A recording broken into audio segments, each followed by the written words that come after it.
ትሰዋለህ። እኔ ጆን አይደለም ሴዶ አካል ጉዳተኛ አርጌ ከኬጅ ካላስወጣሁት እኔ ማርሻል አርት ኩት አደርጋለሁ። አንገት ማነቅ የሚያመጣቸውን ችግሮች በደንብ እንድታቅና እንድትረዳ ፈልጋለሁ። በአንገት በሚታነቅበት ጊዜ እነዚህ ነርቮች ሊጎዱ ይችላሉ በጣም። ያ ደግሞ ያን ሰው ሁለቱ የድምፅ ክሮቹ ፓራላይዝድ እንዲሆኑና እድሜ ልኩን መተንፈስ እንዳይችልና በመተንፈሻ ቲዩብ እድሜ ልኩን ሊተነፍስ የሚችልበትን አደጋ ሊፈጥር ይችላል። ጆኒ ይህን እንድታቅ ፈልጋለሁ። በቀሉ ቀንሽ ደረሰ በቀሉ። በሃይማኖት ጠንካራ ነኝ ይላል፣ ግን የመጠጥ ማስታወቂያ ሰራ ታዩታላችሁ በነጋቱ። እስልምና ፍጹም ነው፣ ሰዎቹ ግን ፍጹም አይደሉም። ኢስላም ኢዝ ፐርፌክት፣ the believer is not perfect። እኔ ወንጀል ልሰራ እችላለሁ፣ ሚምረኝ አላህ ነው። ከዛ ውስጥም ደግሞ ሙስሊም ወንድምና እህቶቼ ቅር ካሰኛችሁ ይቅርታ ጠይቃችኋለሁ። በሀገራችን ከፍተኛ ትኩረት እያገኘ በመጣው የኤምኤም ፍልሚያ ስሙ በስፋት እየተነሳ የሚገኘውና ከዚህ ቀደሙ የኤምኤም ፍልሚያ አሸናፊ ሆነው ጆን የተባለው ተወዳዳሪ ከፍተኛ ማስጠንቀቂያ ተሰጥቶታል። ተወዳዳሪው የተሰጠውን ማስጠንቀቂያ ከግምት አስገብቶ ካልተወዳደረ የእርሱንም ሆነ የተወዳዳሪዎችን ሕይወት ከፍተኛ አደጋ ሊጥል የሚችል ሁኔታ ውስጥ ሊወድቅ እንደሚችልም ተነግሯል። ለመሆኑ ለጆኒ የተሰጠው ማስጠንቀቂያ ምንድነው? ማስጠንቀቂያውን የሰጠው ማን ነው? የሚለውን ጉዳዮች አብራችሁን ከቆያ በዝርዝር የምትሰሙት ጉዳይ ይሆናል።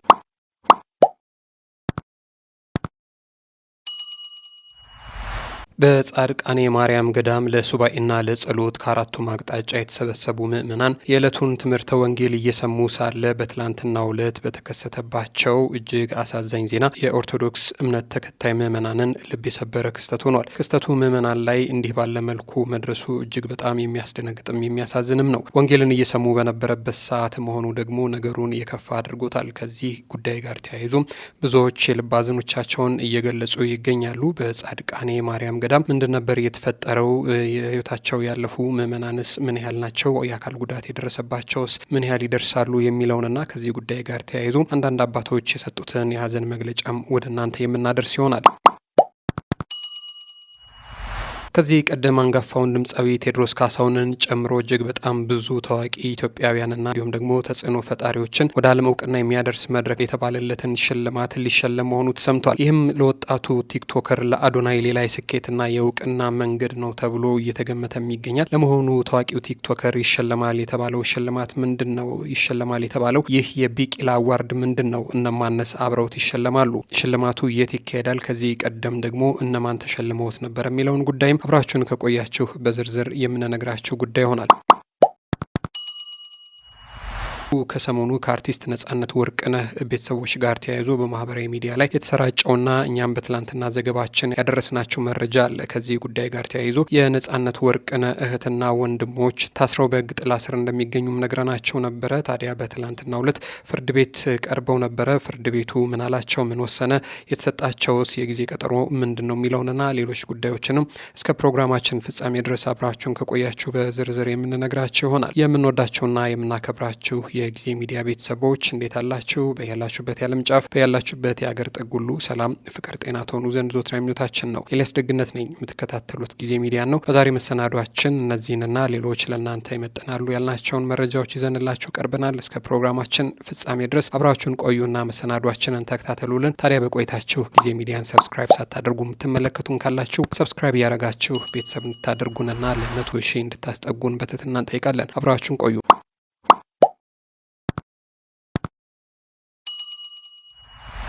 ቀዳሚ ወዳደረግነው መረጃ ስንመለስ በታሪካዊዋ ጻድቃኔ ደብረ ምጥማቅ ቅድስት ማርያም ገዳም በትላንትናው ዕለት የደረሰው እጅግ አሳዛኝ አደጋን በተመለከተ ያገኘነው መረጃ ልነግራችሁ ነው። ጻድቃኔ ደብረ ምጥማቅ ቅድስት ማርያም ገዳም ከአጼ ዘርዓ ያዕቆብ ዘመን ጀምሮ ነገስታት፣ ካህናትና ምዕመናን ለምስጋናና ለምህረት የሚሰበሰቡባት ታላቅ የምህረት ደጅ እንደሆነች ይነገራል። በአራቱም አቅጣጫ የሚገኙ ምዕመናን ለነፍስና ለስጋቸው ፈውስ ሲፈልጉ ለሱባኤና ለጸሎት ወደ ገዳሟ የሚያቀኑ ሲሆን በሯ በደጅ ጸኞችና በአመስጋኞቿ ሁልጊዜም የተጨናነቀ ነው። ታዲያ በትላንትናው ዕለት በዚህ ገዳም የተከሰተው አደጋ ያልተጠበቀና የብዙ ኦርቶዶክሳውያን ምዕመናንን ልብ የሰበረና ብዙዎችን ያስደነገጠ ሆኗል። በትላንትና ጠዋት የሌሊቱ የሰዓታት ጸሎት ተጠናቆ የዕለቱ ትምህርተ ወንጌል እየተሰጠ በነበረበት ወቅት ነው ይህ አሳዛኝ አደጋ እንደተከሰተ የተነገረው። ከክረምቱ ዝናብ ጋር ተያይዞ በተከሰተው የርዕደ መሬትና የመሬት መንሸራተት ምክንያት በመቶዎች የሚቆጠሩ ምዕመናን የጸሎት ምህላ ማድረሻ ቦታ የነበረው ታላቁ ዋሻ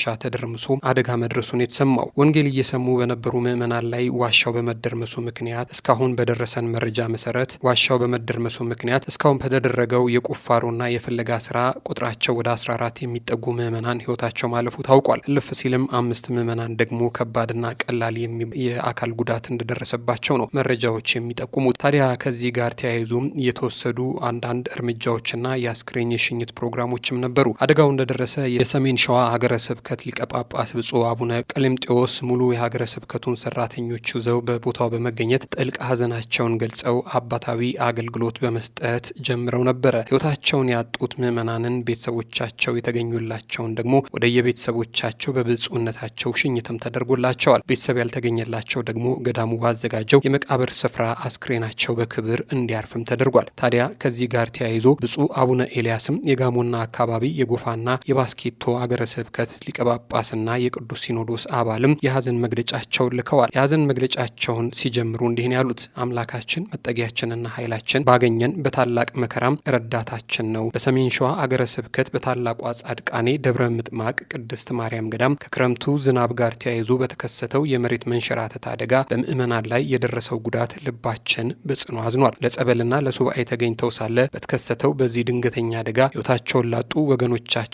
እግዚአብሔር አምላክ የዘላለም ረፍት እንዲሰጥልን፣ ጉዳት የደረሰባቸው ወገኖቻችንም በፈጣሪ ቸርነት ፈጣን ምህረት ሙሉ ጤንነት እንዲያገኙ እንመኛለን።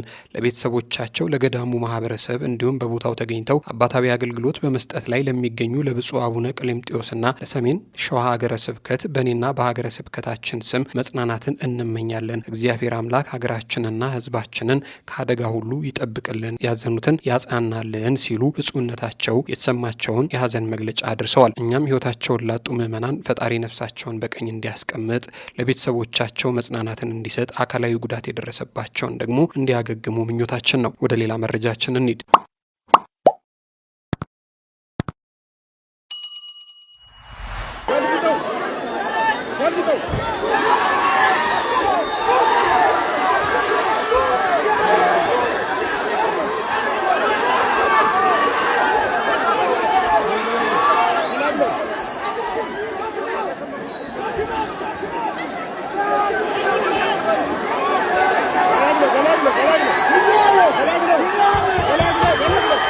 ወደ ሌላኛው መረጃችን ስናልፍ በሀገራችን ከፍተኛ ትኩረት እያገኘ ከመጣው ከኤምኤም ፊልሚያ ጋር ተያይዞ ጆኒ ለተባለው ተፋላሚ እጅግ በጣም ከፍተኛ ማስጠንቀቂያ ደርሶታል። ይህንን ጉዳይ በተመለከተ ነው ልንነግራቸው የወደድ ነው። ከቅርብ ጊዜ ወዲህ ለመጀመሪያ ጊዜ ኢትዮጵያ ውስጥ የተጀመረው የኤምኤምኤ ፊልሚያ በብዙዎች በተለይ ደግሞ በወጣቶች ዘንድ እጅግ እየተወደደና እየተደነቀ የመጣ የስፖርታዊ ውድድር አይነት ሆኗል። ከዚህ የፊልሚያ ውድድር ጋር ተያይዞ ታዲያ ብዙዎች ይህ ስፖርት መጀመሩን በሚያደንቁት ልክ አንዳንድ ሁኔታዎች ላይ ግን ብዙ ትችት የሚያነሱ ግለሰቦችም አልጠፉም። ይህንን ነጻ ውድድር መጀመሩን የሚያደንቁ ሰዎች ሁሌም አዲስ ነገር መጀመሩ ጥሩ ነው፣ ለሀገሪቱ ስፖርታዊ እንቅስቃሴ የተለየ መልክና ገጽታ ይሰጣል በሚሉት ልክ፣ በሌላኛው ወገን ደግሞ እንዲያ ያሉ እጅግ አደገኛ ስፖርታዊ ፍልሚያዎች የተወዳዳሪዎችን ቀሪ ዘመን ሙሉ ለሙሉ የሚቀይርና ጨርሰው ወደማይመለሱበት አካላዊም ስነ ልቦናዊም ጉዳት ውስጥ ሊከታቸው ይችላል የሚሉ አስተያየት ሰጪዎች በስፋት ይሰማሉ።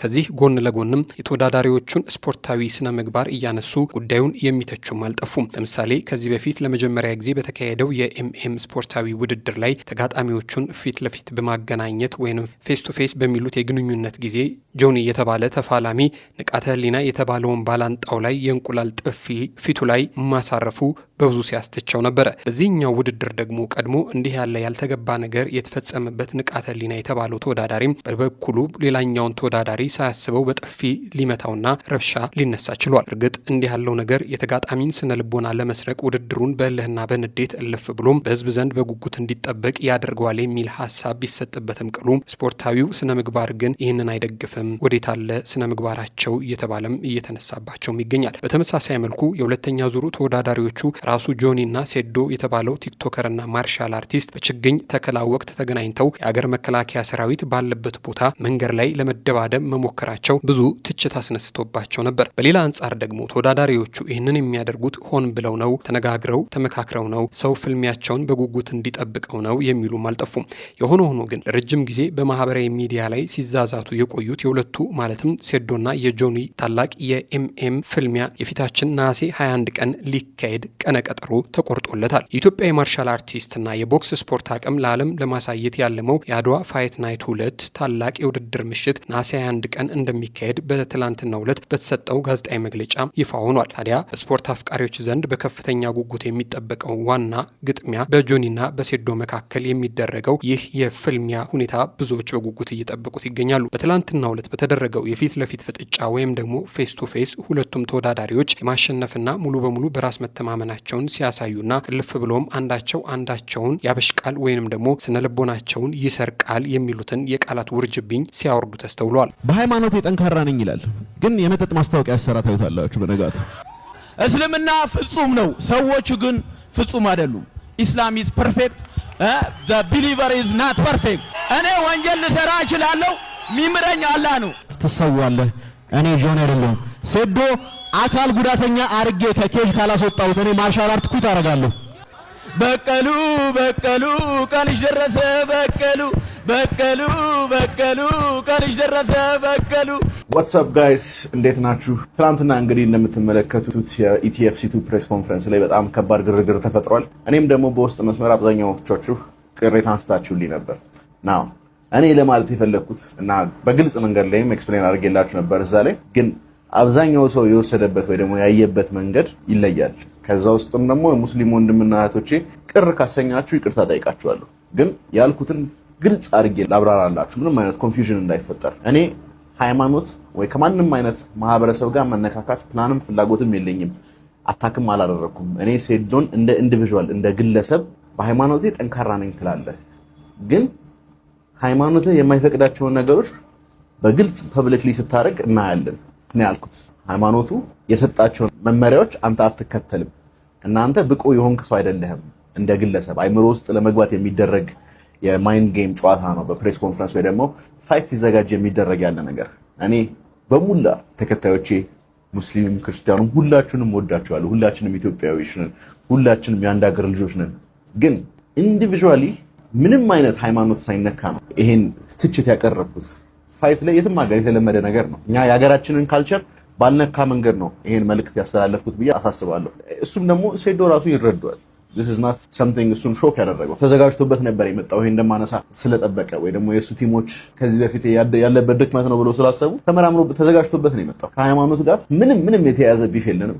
ግን ባለመግባባቱ ቅር ካሰኛናችሁ ይቅርታ እንጠይቃችኋለን። እንደ ኢቲኤፍሲም እኔም ጆኒ እንደናንተ ወንድማችሁ እኔም ፐርፌክት አይደለሁም እና አብዛኛዎቻችሁ ያልኩት ነገር ሳይገባችሁ ቅር ካሰኛችሁ ይቅርታ ልጠይቃችሁ ፈልጋለሁ የሙስሊም ወንድሞችና እህቶቼ። ታዲያ እንዲህ በእልህና በናፍቆት ከሚጠበቀው ውድድር ጋር ተያይዞ ውድድሩ እጅግ አደገኛ ሊሆን እንደሚችልና ከዚህ ልፍ ሲልም የህይወት ዘመንና የማይሽር በሽታ ሊያስከትል እንደሚችል በተለይ ጆኒ የተባለው ተወዳዳሪ ከፍተኛ ጥንቃቄ እንዲያደርግ ዶክተር አብይ ከፍተኛ ማስጠንቀቂያ ሰጥተውታል። በቲክቶክ ላይ ብዙ በጎ አድራጎት በመስራት የሚታወቁትና ከአንገት በላይ ላሉ እክሎች ዋነኛ መፍትሄ ናቸው እየተባሉ የሚጠሩት ዶክተር አብይ ለጆኒ አስቸኳይ የሕክምና ማስጠንቀቂያ መልእክት ልከውለታል። በሀገራችን ይላሉ ሲጀምሩ በሀገራችን ከፍተኛ ትኩረት እያገኘ በመጣው የኤምኤምኤ ፍልሚያ ላይ ተወዳዳሪዎች የሚጠቀሟቸው የትግል ስልቶች እጅግ አስደናቂ ቢሆኑም ከጀርባቸው ግን የሰውን ሕይወት ሙሉ በሙሉ ሊቀይሩ የሚችሉ ከባድና የጤና አደጋዎች እንዳሉት ነው ዶክተር አብይ ታደሰ ያስጠነቀቁት። ወጣቱ ዶክተር አብይ እንዳሉት በድብልቅ ማርሻል አርት ወይም ኤምኤምኤ ፍልሚያ ወቅት ተወዳዳሪዎች በተለይም ጆኒ ንቃተ ህሊናና ሌሎችም የሚጠቀሟቸው የተለያዩ የትግል ስልቶች አሉ።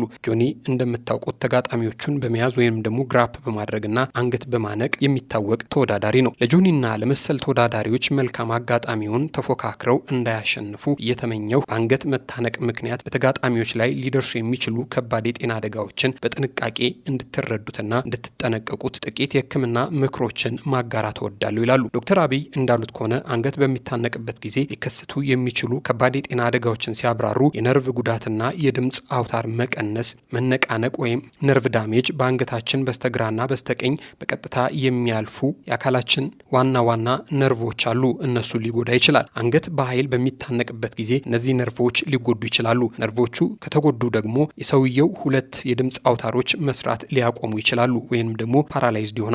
ይህ አደጋ ከተከሰተ ሰውየው በቀሪ ዘመኑ በራሱ መተንፈስ ስለማይችል በመተንፈሻ ቱቦ በመጠቀም ሊኖር የሚገደድበት አስከፊ ሁኔታ ይፈጠራል። በሌላ መልኩ የካርቲሌጅና የታይሮይድ አጥንቶች መሰበር በአንገት አካባቢ የሚገኙት ትላልቅ ካርቲሌጆች አሉ። እነዚህ አጥንቶችና ካርቲሌጆች በኃይል በሚደረግ መታነቅ ምክንያት ሊሰበሩ ይችላሉ። ካርቲሌጆቹ ከተሰበሩ ደግሞ ተጋጣሚው በሕይወቱ እጅግ አስቸጋሪ የሆነ ከባድ የአካልና የስነ ልቦና ጉዳት ይደርስበታል። የዚህ ጉዳት ሕክምናም ቢሆን በጣም አሰልቺ ነው። አድካሚና አዎንታዊ ውጤቱም ዝቅተኛ የሆነ ሂደት ነው የሚኖረው። ስለሆነም ጆኒም ሞንክ ሌሎች ተወዳዳሪዎች አንገት በማነቅ ተጋጣሚን ለመጣል በሚደረግ ጥረት ወቅት በእነዚህ ቦታዎች ላይ ዘላቂና ከባድ ጉዳት እንዳይደርስ በተቻለ መጠን ጥንቃቄ እንድታደርጉ እመክራለሁ። በተጨማሪም ይላሉ ዶክተር አብይ ተጋጣሚዎችም ጆኒ ወይም ሌላውን ለማሸነፍ በሚያደርጉት ጥረት እነዚህን አደገኛ አስተናነቆች ከመጠቀም ቢቆጠቡ ይመረጣል ሲሉ ውድድሩ ተወዳዳሪዎቹ ላይ ሊያስከትለው የሚችል የእድሜ ዘመን በሽታን በተመለከተ ከፍተኛ ማስጠንቀቂያ ሰጥተዋል። ኤምኤምኤ ፋይት ወይም ደግሞ እነ ጆኒ እነ ንቃተ ህሊና እንዲሁም ሌሎች ፋይት የሚያደርጉበት ጨዋታ አለና እንግዲህ ጆኒን እንደምታውቁት በጣም ግራፕ በማድረግ ወይም ደግሞ በማነቅ ይታወቃልና ለጆኒ ምክር አለኝ። ጆኒ እንግዲህ ምናልባት አላቅም ፋይቱ እንዴት እንደሆነ ባላቅም አንገት ማነቅ የሚያመጣቸውን ችግሮች በደንብ እንድታቅና እንድትረዳ ፈልጋለሁ። የተወሰኑ ምክሮች ወይም ደግሞ የተወሰኑ ሀሳቦች ልስጥህ። እንግዲህ አንገት ማነቅ ምን ሊፈጥር ይችላል የሚለው ልንገር። አንደኛ ሁለት ዋና ነርቮች አሉ በአንገታችን ስትሬት የሚያልፉ ማለት ነው። እዚህ ጋርና እዚህ ጋር የሚያልፉ ሪከረንት ላረንጃል ነርቭ ተብሎ የሚጠሩ ነርቮች አሉ። በአንገት በሚታነቅበት ጊዜ እነዚህ ነርቮች ሊጎዱ ይችላሉ በጣም። ያ ደግሞ ያን ሰው ሁለቱ የድምፅ ክሮቹ ፓራላይዝድ እንዲሆኑና እድሜ ልኩን መተንፈስ እንዳይችልና በመተንፈሻ ቲዩብ እድሜ ልኩን ሊተነፍስ የሚችልበትን አደጋ ሊፈጥር ይችላል። ጆኒ ይህን እንድታውቅ እፈልጋለሁ። በሁለተኛ ነገር ደግሞ ላረንጃል ካርቲሌጅ የምንላቸው አሉ። ሃይዌድ አለ፣ ላረንጃል ካርቲሌጆች አሉ እንደ ታይሮይድ እና ሌሎች እንደ ክሪኮይድ የምንላቸው ካርቲሌጆች አሉ፣ ትላልቅ ካርቲሌጆች ማለት ነው። እነሱ ፍራክቸር ሊያደርጉ ይችላሉ።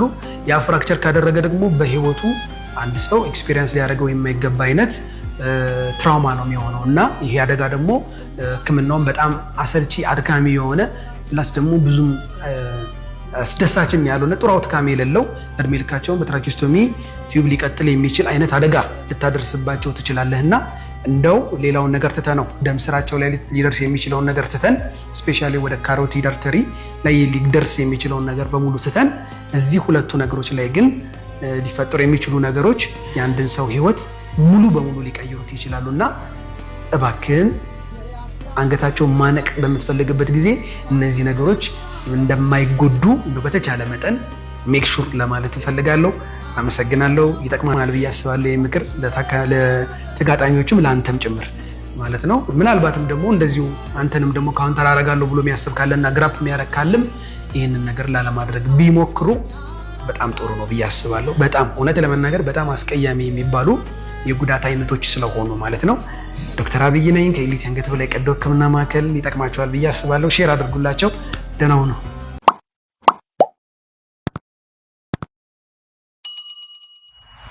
ወደ ሌላኛው መረጃችን ኒድ ወጣቱ ቲክቶከር አዶናይ የ26 የቢቂላ አዋርድ የዓመቱ የወጣቶች ተጽዕኖ ፈጣሪ ወይም ዩዝ ኢምፓክት አዋርድ አሸናፊ መሆኑ ታወቀ። በዲጂታል ሚዲያና በማህበራዊ ሚዲያ ዓለም በኢትዮጵያ ወጣቶች መካከል ከፍተኛ ተወዳጅነትን ያተረፈው ወጣቱ የይዘት ፈጣሪ በዲጂታል ሚዲያና በማህበራዊ ሚዲያ ስራዎቹ በዓለም እየታወቀና በኢትዮጵያ ወጣቶች መካከል ከፍተኛ ተወዳጅነትን እያተረፈ የመጣው ወጣቱ የይዘት ፈጣሪ አዶናይ በካናዳ በየዓመቱ በሚካሄደው ታዋቂው የቢቂላ አዋርድ የ2026 የዩዝ ኢምፓክት አዋርድ አሸናፊ መሆኑ ተገልጿል። ይህ እውቅና አዶናይ በዲጂታል መድረኮች ላይ በሚያቀርባቸው ይዘቶች በወጣቶች ላይ በፈጠረው አዎንታዊ ተጽዕኖ እንዲሁም ለማህበረሰብ ጠቃሚ መልእክቶችን በማስተላለፉ ላሳየው የላቀ አስተዋጽኦ እንደሚሰጠውም ታውቋል። የቢቂላ አዋርድ በቀደሙት ዓመታት እንደና አርቲስት ቴዲ አፍሮ፣ ዶክተር ገቢሳ ኤጀታ፣ ቤተልሔም ደሴና ሌሎች በትምህርት፣ በሳይንስ፣ በቢዝነስና በኪነ ጥበብ፣ በማህበረሰብ አገልግሎትና በወጣቶች አቅም ግንባታ ላበረከቱ ግለሰቦች እውቅና እየሰጠ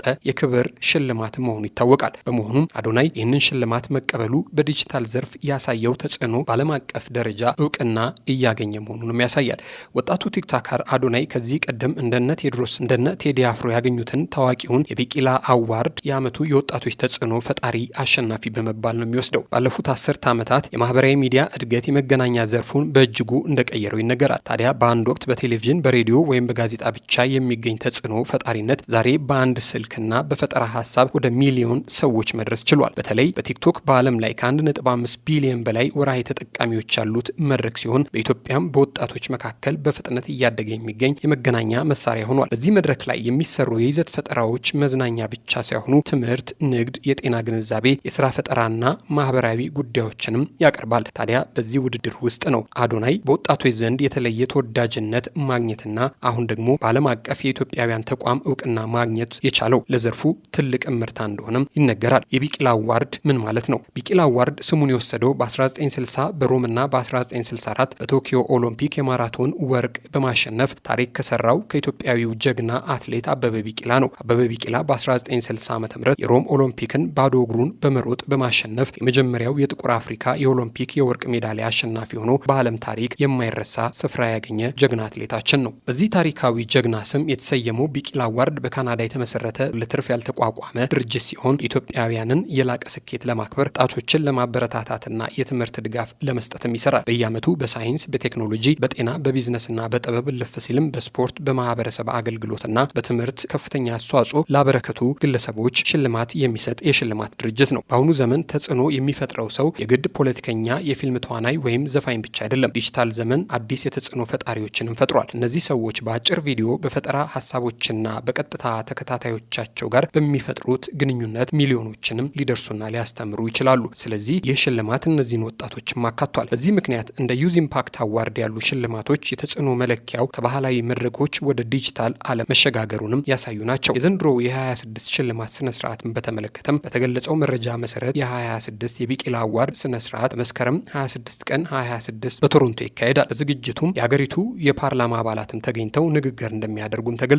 ዘንድሮ የሽልማት ዝርዝር ውስጥ የኪነ ጥበብ፣ የቢዝነስ፣ የማህበረሰብ አገልግሎትና የትምህርት ዘርፎች ተሸላሚዎች እንዲሁም የስኮላርሺፕ ተጠቃሚ ተማሪዎችም እንደሚገኙበትም ተሰምቷል። ወደ አዶናይ ጉዳይ ስንመለስ አዶናይ ይህንን እውቅና ማግኘቱ ለግለሰቡ የተሰጠው ክብር ብቻም አይደለም። በዲጂታል ዘርፍ የሚሰሩ ወጣቶች ኢትዮጵያውያን በዓለም አቀፍ ደረጃ መወዳደር እንደሚችሉ የሚያሳይ መልእክትም ጭምር ነው። እንዲሁም የማህበራዊ ሚዲያ መድረኮች ለመዝናኛ ብቻ ሳይሆን እውቅና ማስፋፋት፣ ለወጣቶች መነሳሳትና አገር ገጽታ ግንባታ ጭምር ሊያገለግሉ እንደሚችሉ ማሳያ ነው እየተባለም ነው። በመጨረሻም ለአዶናይ ብርሃነ አዲስ የስኬት ምዕራፍ ሲሆን ለሌሎች ወጣቶችም በፈጠራ በትጋትና በጥራት ስራ ዓለም አቀፍ እውቅና ማግኘት እንደሚችሉም የሚያሳይ ትልቅ ምሳሌ ነው ተብሎለታል።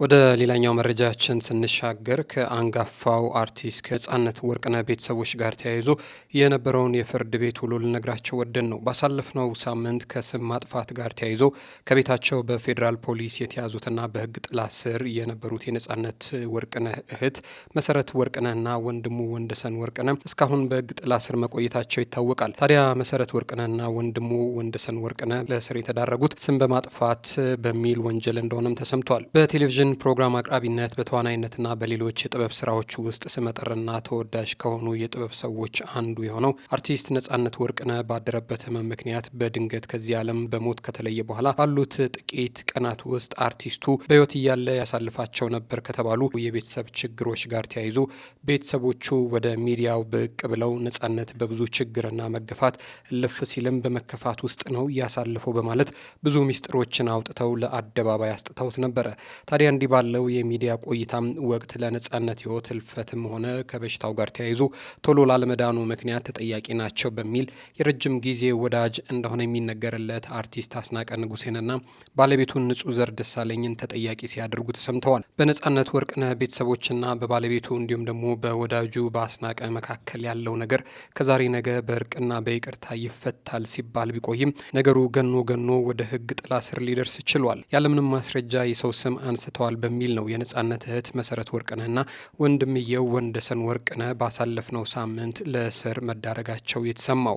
ከዚህ ጉዳይ ጋር ተያይዞም ግለሰቦቹ ፍርድ ቤት ከመዘጋቱ በፊት አስፈላጊውና ተገቢው ነገር ሁሉ ተደርጎላቸው ቀደም ብለው ከክረምቱና ፍርድ ቤት ከመዘጋቱ በፊት ሊፈቱ የሚችሉበትን ሁኔታ በተመለከተም ቤተሰቦቻቸው አንዳንድ ጉዳዮችን ለመጨራረስ እየሞከሩላቸው እንደሆነ ውስጥ አዋቂ ነን ያሉ ሰዎች ሲናገሩም ተደምጠዋል። በስም ማጥፋት ወንጀል ተጠርጥረው በሕግ ጥላ ስር የሚገኙት የአርቲስቱ ቤተሰቦች በትላንትናው ዕለት ፍርድ ቤት ቀርበው እንደነበረና የተከሰሱበትንም የክስ ቻርጅ ከፖሊስ መስማታቸው ታውቋል። መሰረት ወርቅነህና ወንድሙ ወንደሰን ወርቅነህ በስም ማጥፋት ወንጀል ተጠርጥረው ነው ፍርድ ቤት የቀረቡት።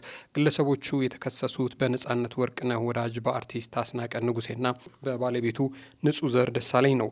እንደ ክሱ ዝርዝር ሀሳብ ከሆነ የአርቲስቱ ቤተሰቦች የተከሰሱት ምንም አይነት መረጃም ማስረጃም ሳይኖራቸው የግለሰቦችን ስም በሚዲያ በማጠልሸት ስም በማጥፋትና ስማቸውን በማጉደፍ እንደሆነም ተገልጾላቸዋል። በትላንትናው ዕለት በዋለው ችሎት ታዲያ ፖሊስ የክሱን ፍሬ ሀሳብ ካስረዳ በኋላ ለምርመራ ተጨማሪ 14 የምርመራ ቀናት የጠየቀ ቢሆንም ፍርድ ቤቱ ግን የፖሊስን የ14 ቀናት ጥያቄ ውድቅ አድርጎ ተጨማሪ 3 ቀናት ብቻ ፈቅዶለታል። በዚህ መሰረትም በቀጣይ ከነገ በስቲያ ማለትም ሐምሌ 30 ተከሳሾቹ መልሰው ፍርድ ቤት እንደሚቀርቡም ታውቋል። የምንወዳቸውና የምናከብራችሁ የጊዜ ሚዲያ ቤተሰቦች ለዛሬው የነበሩን አጫጭር መረጃዎች እነዚህን ይመስላሉ። እስከ ፕሮግራማችን ፍጻሜ ድረስ አብራችሁን ስለቆያችሁና መረጃዎቻችንን ስለሰማችሁልን ከልብ አድርገን እናመሰግናለን። ታዲያ በቆይታችሁ ጊዜ ሚዲያን ሰብስክራይብ ሳታደርጉ የምታዩን ካላችሁ ሰብስክራይብ በማድረግ ቤተሰብ እንድታደርጉንና ለ100,000 የምናደርገውን ጥረት እንድትደግፉን ከወዲሁ በትህትና እንጠይቃለን። ክብር ይስጥልን።